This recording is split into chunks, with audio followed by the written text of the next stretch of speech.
Me, I go follow you to go. Anywhere you lead me, I don't go.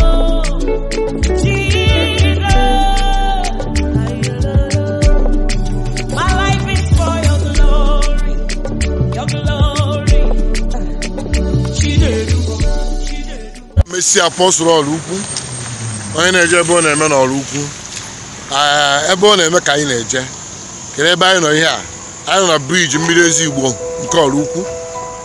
N'ide mmiri North Anambra State. Kedu ihe na-eme na ya? Abịa ka igosipụta ụwa ka ọnọdụ si gbatakwuru n'ebe a.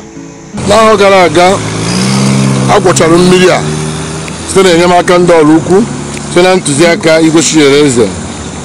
Ọ bịa mere eji aga ebe a taa maka tupu agwọcha ya n'ahụ gara aga mmiri zoo mmiri na-amapụta ebe a ma anyị na-anya efu na ihe etochukwu na ihe na-agwụchapụ na anachiekwa ọzọ ọ bụghị obere ihe ọ na-etochukwu ọzọ olileanya anyị bụ na Chineke ewetakwere ka agwụchapụ ya anyị na-ekele ya anyị na-esi anya ugbu a efu na ụzọ emebisigo mgbe o meburu n'obere ma mmiri na-ezo moto na-aga ya ọ na-agbago onye anyị ife ebe o rugoro ọ bụrụ na enwere ihe mebiri ọ ka ya eru ebe enu maka chi na-efo ọ na-esi oku mmiri ndị nnukwu moto na-aga ya ala agbali dị kotai ọ na-adị wika ọ bụrụ ịga ebe a n'izu gara aga na-aga ya aga moto tọsịrị ya mana e meziri anya n'izu ụka ọ bụrụ na ọ dịwago mma n'ihi na edozinatara ya moto na-agazi ya ọfụma ụzọ ya ka moto si aga ya ugbu a.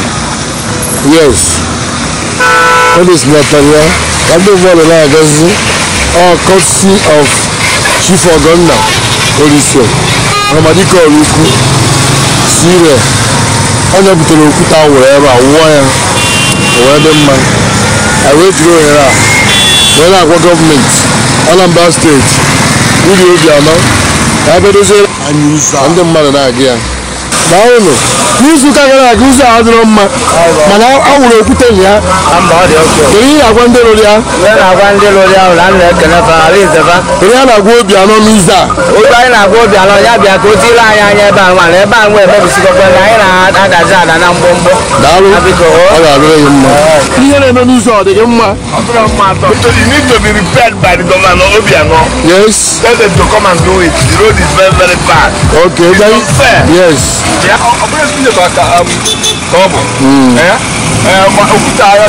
because now on a one day now before the first so deep, I can remember the person who take away making that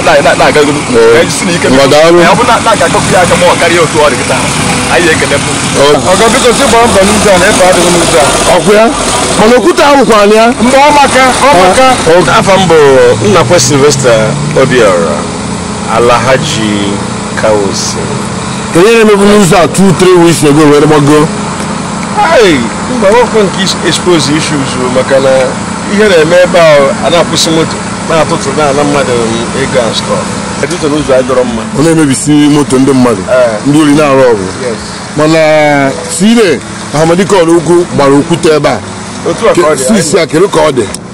All the fairly moving. I wasn't Kagakata Kadadunu. So I'm a break in the Pane Bunye on a man, and not the Gomer, Macarona, and Melly, where we tap. When I work on the Habatala, I saw a Yamaka. Lose at the go bad.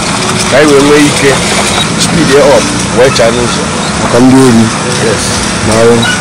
No Gagada, Guzaga. Oh, maybe go now. Where's Moto Pataina Chozo for the motor maybe see. For the Coposere Bumpaha. Was Mercia bottom plate. I know number the Benny of Motor Park Leba.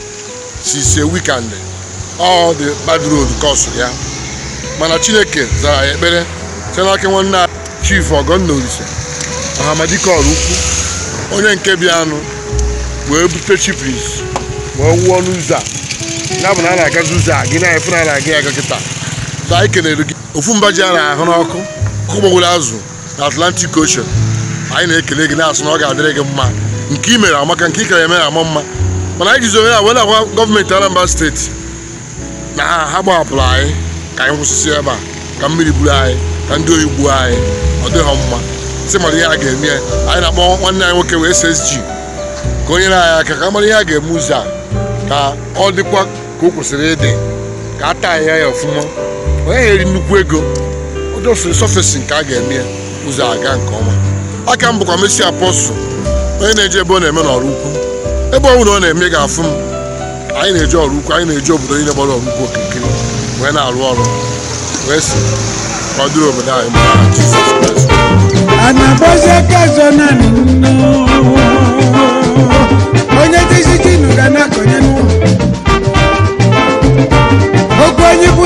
Hi everyone, my name is Princess Priska and I have here with me 3 sizes of C Multi-Life LED bulb. The big one is the T100 LED bulb, the medium T80 LED bulb, this is the small one actually. Get you a C Multi-Life LED bulb. C Multi-Life is the best.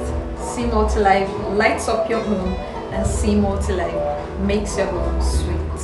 Ever since I started using C Multi-Life LED bulb, my home has always been bright and happy, and it saves energy from my electricity consumption. Go now and get you a C Multi-Life LED bulb to save more power in your home.